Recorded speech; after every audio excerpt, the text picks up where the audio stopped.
how do you put across the importance of investing early, and the manners in which you do it? Because there's all these different tools, like the mobile is everything, not even the computer anymore, the mobile. So how do you put that message across in such a way for then these generations to be really engaged, especially with the technology aspect of investing? Yeah, so I think in some ways it's good to try to treat it like a game.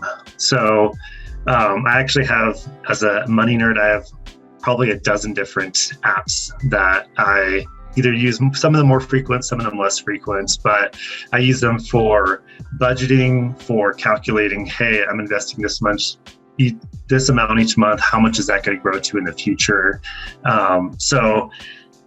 There's so many apps to help out there with getting you excited and on board with what your money can do.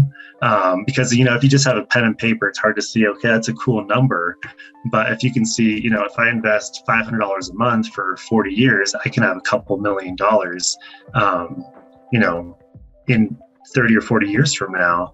So I'm really curious to see, and this I don't know, how will the metaverse or the metaverses, how will that affect finances, but also how we engage with our finances?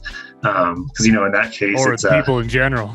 Exactly. Yeah. I think it's going to be a huge shift. I don't know how fast it's going to roll out, but it's definitely going to play a factor in personal finance as well, because you'll have a whole economy set up in a digital world, and how that's going to look. So I think there's so many opportunities with that.